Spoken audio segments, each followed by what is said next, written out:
স্বাগতম, নমস্কার।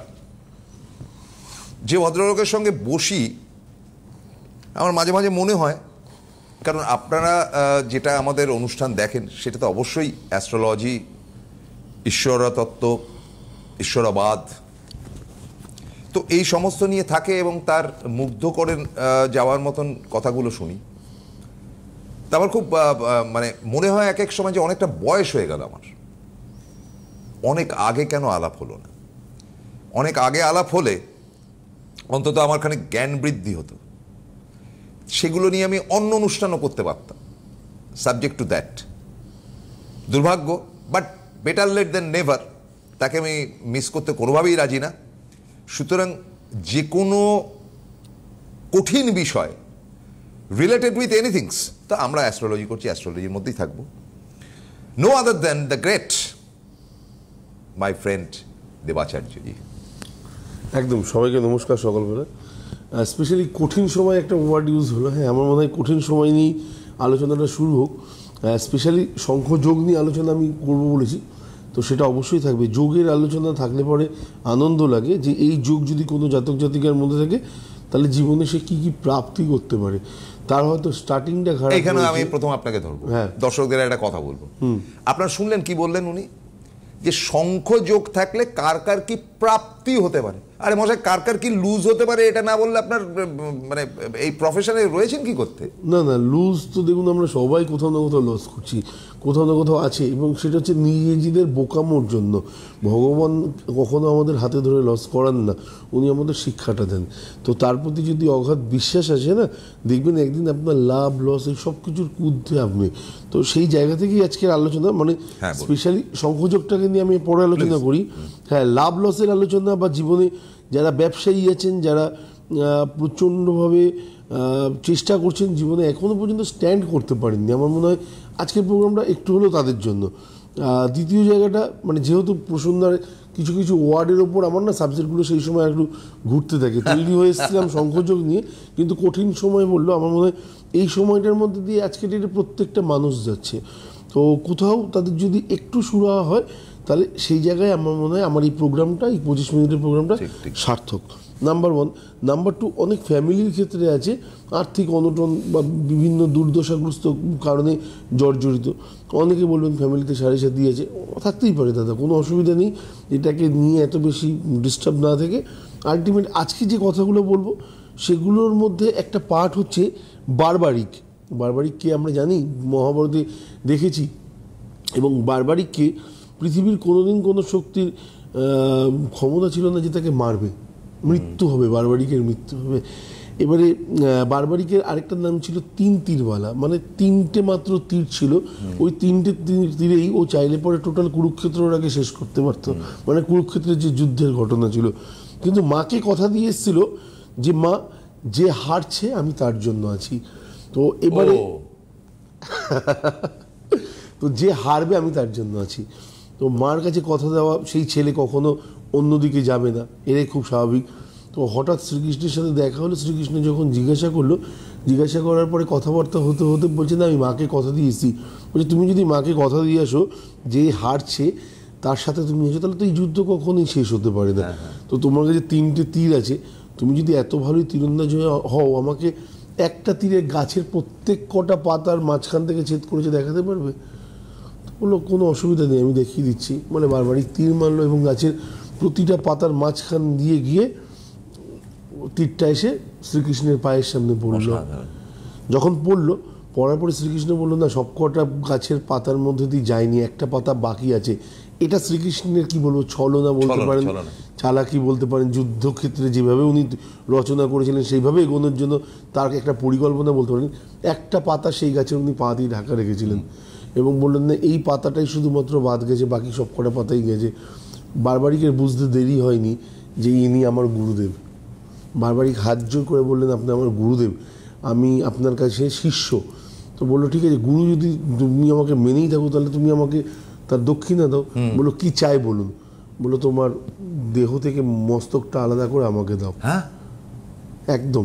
এবং সঙ্গে সঙ্গে বারবারিক বিন্দু মাত্র লেট না করে নিজের গলাটা কেটে, মানে মস্তকটা নিয়ে শ্রীকৃষ্ণের পায়ের কাছে রেখে দেন। শ্রীকৃষ্ণ এত প্রসন্ন হয় যে পৃথিবীতে আমার মনে হয় এর থেকে বড় কেউ ভক্ত হতে পারে না, যে আমার মুখ থেকে নিবৃত্ত একটা ওয়ার্ড যেতে না যেতে কেউ তার মাথাটা আমার পায়ের কাছে রেখে দিয়েছে। শ্রীকৃষ্ণ এগুলো সবই ছলনা, মানে পার্ট বাই পার্ট সাজানো। শ্রীকৃষ্ণ প্রচণ্ড খুশি হলেন, বললো বারবারিক বললো আমার একটাই শুধু অনুরোধ আপনার কাছে, আমি এই যুদ্ধটা সম্পূর্ণ দেখতে চাই। বললো অবশ্যই, তুমি পুরো যুদ্ধটাই বসে বসে দেখবে। এটাও দেখিয়েছে। তৃতীয় জায়গাটা হচ্ছে বারবারিকে যেই মাথাটা শ্রীকৃষ্ণের পায়ের কাছে রাখলেন, শ্রীকৃষ্ণ এত খুশি হয়ে বললেন আজ থেকে তোমার নামের সাথে আমার নাম জড়িত থাকবে। আজ থেকে যে লোক হেরে গেছে জীবন যুদ্ধে, সেই লোক তোমার কাছে এসে যখনই যা চাইবে তাকে সেটা পেতে হবে। আজ অবধি রাজস্থানের খাটুশ্যামের নাম তো আপনি শুনেছেন, বলে না মানে যার সব কিছু হারিয়ে গেছে তার সাহারা একমাত্র খাটুশ্যাম। তো যে গিয়ে আজ অবধি মন্দিরে একবার মাথা টেকিয়ে এসছে, ইতিহাস বলে সে এখনো পর্যন্ত কোনোদিন তাকে পিছনে দেখাতে হয়নি। অভূতপূর্ব। হ্যাঁ, বাস্তব, অভূতপূর্ব। এই গল্প আপনার এই বারবারিকের ঘটনা, আমি তো খুব মানে ডাঁট করে বলি, আমি রামায়ণ মহাভারতের স্পেশালিস্ট, জন্মে শুনি, আগের দিনও বলেছেন শুনিনি। মানে এই জন্যই বললাম যে বড্ড দেরিতে আপনাকে পেলাম। হ্যাঁ, মানে একেবারে সায়ান্ন কমপ্লিট করে ফেলেছি, ওই সময় পেলাম। যদি মধ্যভাগে পেতাম আমার জ্ঞান বৃদ্ধি হতো। না একদম, এখনো পর্যন্ত খাটুশ্যামের যারা দর্শন করেছে, বাঁকে বিহারীর যারা দর্শন করেছে, বাঁকে বিহারী, তো তারা কেউ কোনোদিন পেছনে ঘুরে তাকিয়েছে আপনি শুনবেন না। এবং আপনি দেখুন গুজরাটের ম্যাক্সিমাম লোক কিছু করুক বা না করুক, খাটুশ্যাম মন্দিরেও গিয়ে পা ফেলার মাঝে মধ্যে জায়গা পাবেন না আপনি। এবং শ্রীকৃষ্ণ নিজে বলছে যে আমি অত্যন্ত খুশি তোমার উপর, আজ থেকে তোমার নামের সাথে আমার নাম জড়িত থাকবে। তার জন্য খাটুশ্যাম উচ্চারণ হয়েছে। তো এবং ওই মন্দিরে গিয়ে যে ব্যক্তি জীবনে সব হারিয়ে ফেলেছে, কিচ্ছু নেই তার কাছে, সে একবার যাক, সে যা পেয়েছিল কোনো এক সময়, যে যা পেয়েছিল তার অ্যাটলিস্ট 10 গুণ সে লাইফে এক্সট্রা পাবে, গ্যারান্টি একদম। আজ অব্দি কাউকে পেছনে করে তাকাতে হয়নি রাজস্থানে। তো এটা হচ্ছে যে আমরা বলি না, আমরা কঠিন সময় ওয়ার্ড থেকেই এই জায়গাটার আলোচনা। তো আমার মনে হয় প্রত্যেকটা জায়গার মানে যদি আমরা আলাদা আলাদা করে ভাগ করে দেখি না, যে আমি আগের দিন একটা কথা বলছিলাম যে বৃন্দাবন ধাম এমন একটা জায়গা বহু মানুষ গেছেন, কিন্তু বর্ষানায় দেখবেন যে 90% লোক এখনো পর্যন্ত যেতে পারেনি। বর্ষানা হচ্ছে রাধারানীর কুণ্ঠ, হ্যাঁ, তো রাধারানীর গৃহ, তো সেই জায়গাতে যেতে বলেছেন। তার রিজনটা কি? তার তো প্রত্যেকটা জায়গায় কারণ আপনার সব থেকে ভালো বন্ধুরা যদি কোনো কারণে আসে, আপনি বাড়িতে নিয়ে আসবেন, বেডরুম দেখাবেন, আপনার বাড়ির প্রতিটা জায়গা, লকার এখানেই আছে, এখানে সেই আছে, এখানে আমার ঠাকুরঘর, প্রতিটা জায়গা দেখাবেন। যদি আপনার বন্ধু সেরকম না হয়, তাহলে আপনি তাকে বড়জোর বৈঠকখানাতে বসিয়ে চা খাইয়ে আসুন দাদা, আবার আসবেন, ব্যাস এইটুকুনি হবে। তো ঠিক তেমনি রাধারানীর ঘর হচ্ছে বর্ষানাতে দেখবেন যারা গেছে তাদের মধ্যে 90% লোক যেতে পারেনি, যতক্ষণ না পর্যন্ত শ্রীকৃষ্ণের বা রাধারানীর আপনি ভালো বন্ধু হচ্ছেন, ততক্ষণ পর্যন্ত আপনি ওই অবধি পৌঁছাতেই পারবেন না। কি কাণ্ড একদম। এবং এটা বলে আপনি আরেকটা জিনিস করলেন, যেটা আমার মনে হয় ইতিহাসবিদদের বা যারা ধর্মীয় কথা বলেন তাদের কাছে একটা বড় বার্তা। সেটা হচ্ছে অনেকে বলে যে রাধা তারপর কোথায় গেল, কৃষ্ণ রাধার প্রেম অমুক তমুক, কৃষ্ণ তারপরে কমপ্লিটলি নিজেকে চেঞ্জ করলো, কংসকে হত্যা করলো, এবং তখন হচ্ছে গ্রেট কৃষ্ণ, তারপর আর রাধার কথা কেউ বলে না। কিন্তু আপনি তো আজকে রাধার প্রসঙ্গ তুললেন যে না, রাধার একটা অস্তিত্ব ছিল যেখানে কেউ যেতে পারে না। ফার্স্ট কথা হচ্ছে যে রাধা যখন বলেছিলেন যে প্রভু তুমি চলে যাচ্ছ, গোকুল থেকে যখন চলে যাচ্ছে, তখন তুমি যখন চলে যাচ্ছ তো আমার কি হবে, আমি এই সংসারের মায়া, লোক অপমান, এই সংসার ছাড়া করে দিয়েছো তুমি, তোমার বাঁশির টানে আমি সবসময় বাড়ি থেকে বেরিয়ে এসেছি, আমার কি হবে। তো কৃষ্ণ উল্টো ঘুরে দাঁড়িয়েছিল, যেভাবে ক্রস পা করে দাঁড়ায় সেভাবে দাঁড়িয়ে রয়েছেন। তো রাধারানী যখন মানে প্রচণ্ড কেঁদে ফেলেছেন নিজের মতো করে, তখন কৃষ্ণ তো তাকাতে পারছেন না, যখন বললো যে আমাকে তাহলে অ্যাটলিস্ট স্বীকৃতি তো দাও, আমাকে তো বিয়ে তো করো। তখন যখন কৃষ্ণ মানে রাধারানীর দিকে তাকালেন হাতে বাঁশিটা নিয়ে, তখন একদিকে কৃষ্ণ একদিকে রাধার রূপ, বলছে আমি কৃষ্ণ আমি রাধা, নিজের সাথে নিজের কখনো বিয়ে হতে পারে? আমি যেখানেই যাই না কেন তুমি তো আমার সাথেই আছো। তো ডিফারেন্সটা হচ্ছে এইটা, বর্ষানা হচ্ছে এমন একটা জায়গা, বৈকুণ্ঠ ধাম এমন একটা জায়গা যেটা স্বর্গে ছিল সেটাকে টোটাল রাধারাধির রিকোয়েস্টে ধরতে পারেন, যেটা বৃন্দাবনে নিয়ে এসেছিল। একমাত্র মহাদেব যখন দেখেছিল যে এখানে দরকার আছে শ্রীকৃষ্ণকে মর্তে আসার দরকার আছে, ঠিক সেই সময় রাধারানী বলে ওখানে কি বৈকুণ্ঠ ধাম আছে, ওখানে কি বর্ষানা আছে, ওখানে কি যমুনা আছে। তখন সমস্ত কিছু ক্রিয়েট করেই কিন্তু এখানে তৈরি হয়েছিল বৃন্দাবন ধাম। তো এর লীলা আলাদা, এর মাহাত্ম্য আলাদা। এত এত সাধু সন্ত যারা যারা রয়েছেন, কেউ তো বিনা কারণে নেই না, কারোর কোনো কিছু রিকোয়ারমেন্ট নেই। প্রত্যেকের মানে অজস্র মানুষের খাবার প্রতিদিন ওখানে হয়ে যাচ্ছে, কোথা থেকে আসে? আমি না অবাক হয়ে যাই মানে আপনার কথাগুলো শুনে, বিশেষ করে কৃষ্ণের কথা যখন আপনি বলেন। একটা ফোন দেখে নিচ্ছি। হ্যালো হ্যালো, হ্যাঁ, একটু জোরে কথা বলবেন, বলুন। হ্যাঁ আপনার দুজনকে নমস্কার। নমস্কার। হ্যাঁ, আমি নৈহাটি থেকে বলছিলাম। নৈহাটি থেকে? নৈহাটি থেকে? হ্যাঁ হ্যাঁ হ্যাঁ, নৈহাটি কোথায়? আমি প্রপার নৈহাটি থেকে বলছিলাম। সরি, প্রপার নৈহাটি থেকেই বলছি। হ্যাঁ নৈহাটি কোথায়? প্রপার নৈহাটিটা কোথায়? মানে নৈহাটির একটু আছে, আপনার শ্যামনগর বলে একটা জায়গা আছে। এটা তো নৈহাটি হলো না ভাই, নৈহাটি হয়। যাই হোক, বলুন, কোনো অসুবিধা নেই। হ্যাঁ, শ্যামনগর নামি নামি জায়গা, মা কালীর অবশ্যই ইয়ে রয়েছে আমাদের শ্যামনগরে। বলুন। শ্যামনগর নৈহাটি নয়? না, শ্যামনগর নৈহাটি নেই। উত্তর 24 পরগনার শ্যামনগর আছে, তারপরে জগদ্দল আছে, তারপরে কাকিনাড়া আছে, তারপরে নৈহাটি। একদম। অনেকে চেনে না তো, হয়তো ওই জন্য আমি নৈহাটি। বাপরে, নৈহাটি চেনে না এটা? হ্যাঁ, বলুন বলুন বলুন বলুন বলুন, ডেট অফ বার্থ বলুন। 9/11/1991। বুঝতেই পারলাম না, একটু জোরে বলুন। 9/11/91। আপনার কথা না খুব অস্পষ্ট, আপনি জোরে কথা বলুন, বাস বক্সটাকে একটু জোরে করা হোক। 9/11/91। 9/11/91। হ্যাঁ হ্যাঁ, টাইম? সময় হচ্ছে সকাল 5:19 AM। 5:25 AM? 19। আচ্ছা, 5:19 AM। কোথায় জন্ম? আমার হচ্ছে মেদিনীপুর। মেদিনীপুর।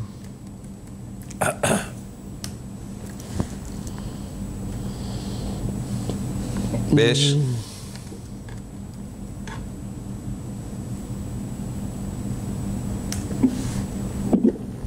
কি নাম ভাই আপনার? আমার নাম হচ্ছে সৌরভ। সৌরভ? হ্যাঁ সৌরভ বৃশ্চিক রাশি, তুলা লগ্ন, জানা আছে? হ্যাঁ স্যার। শনিবারে জন্ম? হ্যাঁ। আচ্ছা, স্যারটা বলো না, দাদা বলো, যথেষ্ট। তৃতীয়া শুক্লপক্ষে জন্ম। আচ্ছা, কিছু না কিছু কারণে লাইফে কন্টিনিউয়াসলি কোনো না কোনো একটা সমস্যা আসতেই থাকে, মানে একটা সমস্যা একটা এসে বলে, নক করতে থাকে, ভাই আমি এসে গেছি, আমাকে অ্যাকসেপ্ট কর।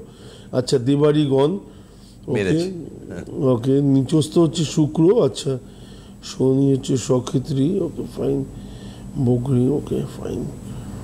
জন্মছক অনুযায়ী হচ্ছে রবি মঙ্গল একসাথে। আচ্ছা, বুধ চন্দ্র রাহু হচ্ছে 3rd হাউস, 4th হাউসে শনি, 5th 6th 7th কিছু নেই, 8 কিছু নেই, 9th হচ্ছে কেতু, দশম কিছু নেই, একাদশে বৃহস্পতি, দ্বাদশে শুক্র। কি জানার আছে সৌরভ, বলুন। কেরিয়ার? কেরিয়ার মানে কি কেরিয়ার? মানে কর্মস্থানে পাপ গ্রহ বসে আছে। হ্যাঁ, কর্মস্থানে পাপ গ্রহ বসে আছে, নিশ্চিন্ত দেখুন। লেট হতে পারে কিন্তু কোনো কারণে বিফল হবে না। ও মানে হবে? হ্যাঁ, বাস্তব হতেই হবে। কর্মস্থানে যত পাপ গ্রহ বসে থাকে তত বেটার। রবি মঙ্গল একসাথে বসে রয়েছে, জীবনে সাফল্য আসবে, কিন্তু রবি শুক্রের ঘরে বসে রয়েছে, যে কারণে স্ট্রাগলের পরিমাণ জীবনে একটু হলেও বেশি। মঙ্গল বসে রয়েছে, জীবনে স্যাটিসফ্যাকশনের জায়গাটাও একটু কম। আত্মসন্তুষ্টি যেটা আমরা বলি, সেই জায়গাটা সৌরভের অনেকটাই কম আছে। শারীরিক ব্যাপারে সৌরভের অনেক বেশি কি বলবো, সতর্ক থাকা উচিত। কর্মজীবন অবশ্যই আসবে আগামী দিন, ভালো আসবে, সে বিষয়ে নিশ্চিত থাকুন।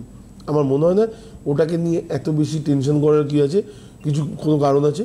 শনি সক্ষেত্রী আছে, মাথায় যথেষ্ট ভালো বুদ্ধি আছে, বুধচন্দ্র একত্রে আছে, রাহু বৃহস্পতির ঘরে থাকলে মাঝে মধ্যে একটু ভাগ্য বিড়ম্বনা। একসাথে থাকলে আমরা বলি না গুরুচন্ডালিকা দোষ, তো আলাদা থাকলে পরে কোথাও না কোথাও একটু ভাগ্য বিড়ম্বনা দেয়। যেটা এই বছর 22-এ হওয়ার কথা, সেটা কি 26-এ হয়, এর বাইরে কিছু একটু লেটে হবে, কিন্তু হবে একদম নিশ্চিন্ত থাকুন। হ্যাঁ, আর কোনো প্রশ্ন সৌরভ? না, ধন্যবাদ। আমাদের একটা নতুন ঘটনা জানতে পারলাম রাধাকৃষ্ণের ব্যাপারটা। দেখুন, আপনি যে বলছেন, আমার মুগ্ধ হয়ে আমি শুনছি।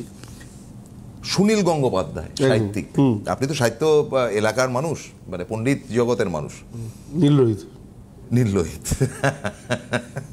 কি বলবো, যাই হোক, তো সুনীল গঙ্গোপাধ্যায় ঘোরতর বামপন্থী মনোভাবাপন্ন, ঈশ্বর ফিশ্বর কিছু বিশ্বাস করেন, কিন্তু তিনি রাধাকৃষ্ণ লিখলেন কেন? কি এমন তার মধ্যে বস্তু ছিল যে রাধা এবং কৃষ্ণ কানু কানু করে লিখে গেছেন টোটাল উপন্যাসটা, খুব মোটা না। তাহলে কৃষ্ণ নামক যে চরিত্রটা, সেটা আস্তিক হোক বা নাস্তিক হোক, সেটা ভারতীয়দের মধ্যে একটা প্রচণ্ড কি প্রভাব ফেলেনি?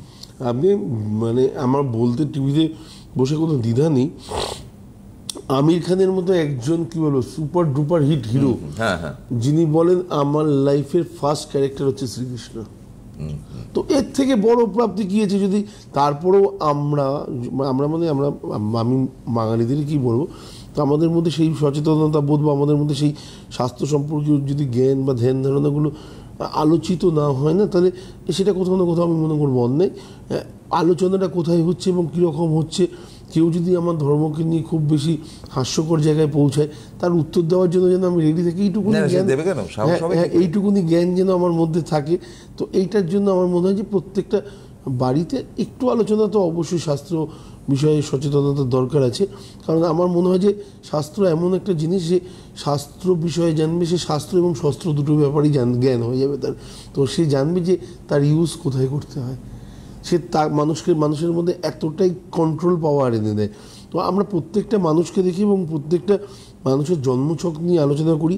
আমি বহুবার আমাদের মাননীয় মুখ্যমন্ত্রী বহু প্রেডিকশন গেছে, বিমল গুরুং থেকে ভোট থেকে শুরু করে আপনি এখানে বসে বলেছেন, বহুবার আলোচনা হয়েছে।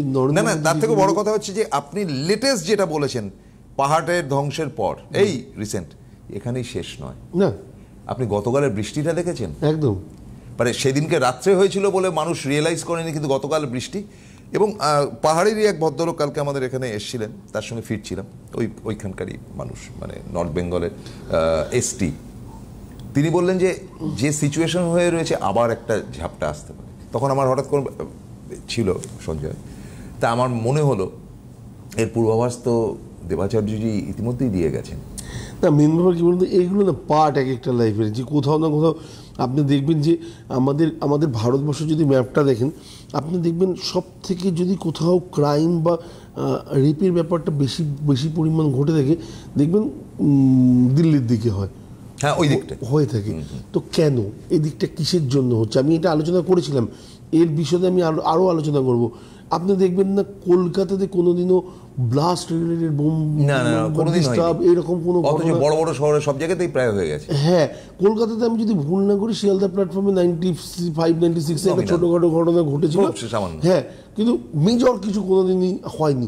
কলকাতাটা এত সেফ কেন? আচ্ছা, বোম্বের প্রতি মানুষের এত রাগ কেন? বোম্বে এত ব্লাস্ট কেন? বাস্তব প্রতিটা জায়গা না আপনি যখন দেখবেন ডিগ্রি ওয়াইজ আপনার গায়ে কাটা দেবে, কারণ আপনি গ্রহগুলো সম্পর্কে জানবেন, আপনি বাস্তু রিলেটেড যদি কোনো ধরনের জ্ঞান থাকে, আপনি সেই অনুযায়ী যখন দেখবেন যে এই জায়গাটা এইভাবেই ডিস্টার্ব হতে হতে হতে হতে এগোবে লাইফে। নর্থ বেঙ্গলটা যদি আপনি একটা পার্ট থাকেন, নর্থেই রয়েছে, বেঙ্গলেরই একটা পার্ট, সব থেকে বড় নর্থের নদীগুলোর মধ্যে দিয়েই এসছে, পাহাড়ি নদীগুলো ওর মধ্যে দিয়ে এসছে, ভুটান রয়ে গেছে নর্থে, মেঘভাঙা সিকিম রয়ে গেছে। মেঘভাঙা বৃষ্টি আসলে পরে সবার আগে, মানে আমি জলের দিক থেকে বলছি, সবার আগে ডিস্টার্ব সেই জায়গাটাই হচ্ছে। তো আবার ফসলের দিক থেকেও যদি বলেন ভালো, হ্যাঁ, খুব ভালো। হ্যাঁ, তো চায়ের বাগান কোটি কোটি টাকার ব্যবসা, হ্যাঁ, মানে বড় বড় জিনিসগুলো সেখানে মোটামুটি পাওয়া যায়, কিন্তু সেখানকার মানুষের জীবনযাপন প্রণালী খুব নর্মাল, একদম নর্মাল। কলকাতার মতো হয়তো সমান পারে না, কিন্তু দৃষ্টিভঙ্গিটা রাখতে হবে। তাহলে আপনি প্রতিটা জায়গায় দেখবেন যে কোথাও না কোথাও আপনাকে না সিমটমগুলো দিয়ে দিচ্ছে, কেন এই জায়গাতে এই রকম অরাজকতাটা বেশি হচ্ছে, কেন এই জায়গাটা অনেক বেশি পিসফুল হয়ে গেছে, কেন এই জায়গাটার মধ্যে দিয়ে এত বেশি কি বলবো রাহাজানি ব্যাপারগুলো চলে, কেন এই জায়গাটার মধ্যে সেন্ট্রাল গুজরাটের মধ্যে বেশ ভালো শিল্প গড়ে উঠেছে, তার মধ্যে সুতি শিল্প কেন, সর্বত্রই শিল্প, হ্যাঁ পুরোটাই ম্যাক্সিমামটা প্রতিটা জায়গায়, তার মধ্যে অটোমোবাইল সেক্টর আছে, সুতি মানে বস্ত্র শিল্প রয়েছে, তো সেইগুলো খুব নামি দামি কেন হয়ে উঠেছে। আপনি যখন দেখবেন না স্টেপ বাই স্টেপ দেখবেন শুক্রের আগমন ওখানে রয়েছে ওই জায়গায় একদম। তো বাস্তব এটা জীবন প্রণালী কখনো মাত্র আমাদের এই জন্ম ছক ছাড়া তার বাইরে নয়, আর জীবন আমাদের কোনো কারণে ঈশ্বর ছাড়া নয়, এটা হচ্ছে মেন জিস্ট। ঠিক ঠিক, একদম বাস্তব। এবার সবশেষে একটু মানে বারবারিকটা যেমন আমরা জানলাম, শঙ্খযোগ, শঙ্খযোগটা যদি দাদা একদম শঙ্খযোগ হচ্ছে জীবনে যেমন আমাদের বৃহস্পতি চন্দ্র, শঙ্খ কথার অর্থ কি এবং শঙ্খ কার হাতে থাকে সেটা একবার জাস্ট মাথায় ইমাজিন করে নিন, ইমাজিনেশনটা দরকার আছে। শঙ্খ কার হাতে থাকে, শঙ্খ কে বাজাতো, তো তার যোগ যদি আপনার জন্মছকে থাকে আপনি কোনোদিনও ফ্লপ মানুষ হতেই পারেন না পৃথিবীতে। আপনার মধ্যে সেই ব্যক্তির ক্ষমতা রয়েছে, আপনার মধ্যে সেই ব্যক্তির কারুকার্যতা থাকবে। আপনি যতই বিপদে পড়ুন না কেন, ছলনা বলনা ললনা যাই বলুন না কেন, পৃথিবীর প্রত্যেকটা পার্ট আপনার মধ্যে মুখস্থ থাকবে। সেই জায়গা থেকে বেরোতে যে বুদ্ধি একটা সাধারণ মানুষের মধ্যে থাকবে না, সেটা আপনার মাথায় থাকবে। এটা হচ্ছে সব থেকে কঠিন পরিস্থিতিতে বেরোনোর মতো যে বুদ্ধি মানুষের মধ্যে মানে ইনস্ট্যান্ট আসে, এর থেকে বড় কি প্রাপ্তি হতে পারে? একটা মানুষের জীবনে ব্যবসায়িক ক্ষেত্রে যে তাৎক্ষণিক বুদ্ধির প্রয়োজন আছে সেটা আপনার মধ্যে থাকবে। আপনি ভালো গভর্নমেন্ট জবে ভালো উচ্চপদস্থ সরকারি কর্মচারীও যদি হন, আপনি জানবেন যে আপনার মাথায় সবসময় প্রেশার বেশি থাকবে। সেই প্রেশার থেকে বেরোনোর সময় যে জিনিসটা দরকার আছে সেটা আপনার কাছেই রয়েছে, বাকিদের নেই বলে তারা কিন্তু আপনার অধীনে কাজ করছে। ডিফারেন্স হচ্ছে এটা। তো শঙ্খযোগ তাদের মধ্যেই আছে। এবং শঙ্খযোগটা কি? শঙ্খযোগ থাকা মানে কি কৃষ্ণের কাছাকাছি যাওয়া? শঙ্খযোগ মানে তার আশীর্বাদ আশীর্বাদ প্রাপ্তিই আছে তার জন্মযোগে। তো এটা হচ্ছে সব। সেই তো ঘুরে কৃষ্ণই এলো। কৃষ্ণ ছাড়া পৃথিবী অন্ধকার না আলটিমেটলি। তো এটা হচ্ছে বাস্তব। এবং জন্মছকে যদি কোনো কারণে আপনি দেখেন যে বৃহস্পতি চন্দ্র একত্রে রয়েছে, সাথে যদি শনির অবস্থান হয়ে যায়, দেখবেন সেই ব্যক্তিকে কোনো দিন বা লগ্ন চার্টে যদি কোনো কারণে বৃহস্পতি চন্দ্র শনি একত্রে এসে সেই ব্যক্তি যে কোনো বিষয় নিয়ে কাজ করুক না কেন 100% দৃঢ়তার সাথে করবে এবং একবার না 10 বার চিন্তা করবে, হঠকারিতা তার মধ্যে থাকবে না। এবং আমরা অনেক সময় বলি তুই এত ভাবিস কেন? ভাবিস না, সে তার ভাবনা চিন্তাটা হচ্ছে যেন কোনো কারণে কেউ আমার দিকে আঙুল তুলতে না পারে, আমি এই কাজটা করেছিলাম বলে আজকে আমার ফ্যামিলিকে এই জায়গায় দাঁড়াতে হয়েছে। তার মধ্যে চিন্তা ভাবনার প্রবণতাটা এমন জায়গায় পৌঁছে দেবে, সেই যোগটা তার মধ্যে আছে বলেই তার মধ্যে তাকে দায়িত্ব থেকে দায়িত্বশীল তৈরি করে তোলে। কিরকম সুন্দর আপনি বারবারিক থেকে শঙ্খযোগে গেলেন। দুটোই কৃষ্ণের ব্যাপার এবং দুটোই ইয়ের ব্যাপার। বারবারিকের ব্যাপারটা আজকে তো ছিল না, জাস্ট একটা আলোচনা থেকে উঠে শঙ্খযোগটা ছিল, কিন্তু দুটোই কৃষ্ণের। এবং কৃষ্ণের দর্শক বন্ধু যে শঙ্খ, সেই শঙ্খ বাজানো, উনি যেটা বললেন, সেই শঙ্খ বাজানোর সঙ্গে সঙ্গে তো তোলপাড় হয়ে গিয়েছিল ভারতবর্ষ। এবং একটা বিরাট অংশ মৃতদেহতে ভর্তি ছিল। এবং কৃষ্ণ বলেছেন তোরা কি মারবি, তো মেরে রেখে দিয়েছে। হ্যাঁ, এগুলো তো আগে থেকে হয়ে আছে, সব মরে গেছে আমার কাছে। একদম কর্ণকে মারার আগে যখন অর্জুন বলছিল যে ও আমার বড় ভাই, আমি কি করে তাকে হত্যা করব, বলছে তুমি যেটা করছো সেটা তুমি তোমার কর্ম করছো, এগুলো অলরেডি হয়ে গেছে, এটা হয়ে গেছে, জাস্ট তুমি তোমার কাজটা করে দিচ্ছ এখন, যেটা তোমার নামে চলবে। তো এটাই হচ্ছে ব্যাপার। পৃথিবীতে সমস্ত কিছুই আমার মনে সেট হয়ে থাকে, আমরা যতই ভাবি না কেন, বা কিছু কিছু মানুষের চিন্তা ভাবনা থাকে যে সমস্ত কিছু আমি করেছি, বারবার করে বলি আমি করেছি বা আমার দ্বারাই বলেই সম্ভব হয়েছে। ভুল ধারণায় বলবো না, এখন আপনার ধারণা ঠিক, একটু বয়স হতে হতে চিন্তা ভাবনা যখন চেঞ্জ হবে দেখবেন আমি বলে ওয়ার্ডটাই লাইফে থাকে, হ্যাঁ থাকবে না। বাস্তবে কি আমরা জানি যে দেবাচার্যজি মানে জ্যোতিষ চর্চার একটা মিথ ভেঙে একটা নতুন কিছু গড়েছেন। সেই গড়া জায়গাটার মধ্যে যেমন বাঙালির মানে পূজনীয় সর্বকালের যেটা পূজনীয় সেই দেবী কালী রয়েছেন, একদম তাই নিয়ে আমরা নিয়মিত অনুষ্ঠান করি। এবং বলতে আমি ভুলে গেছি, এটা আমার অন্যায়, যে কৃষ্ণও রয়েছে। কারণ আমাদের পাড়ায় পাড়ায় যে মন্দির, তাতে শিব দেখি, Shiva is a part of Kali definitely, তারই তো স্ত্রী। তো এটাকে এক সাইডে রাখলে আপনি দেখবেন সেই মন্দিরের একটি ঘরে কিন্তু রাধাকৃষ্ণ রয়েছে, থাকতেই হবে। এবং বাঙালির আরাধ্য, মানে আপনি যদি হিন্দু হয়ে থাকেন তাহলে আপনি রিয়েলাইজ করবেন এই দুটোর বাইরে কিছু নেই। দুর্গাপুজো একটা উৎসব, কিন্তু আসল পুজো কালী পুজো। এবং সেই পুজো নিয়ে অবশ্যই আমাদের পরবর্তী অধ্যায় আগামীকাল বা আগামী সপ্তাহে আমরা আলোচনা করতেই পারি। আজকের মতো বিদায় নিতে হবে। আপনাকে অনেক কৃতজ্ঞতা এবং নমস্কার জানাই।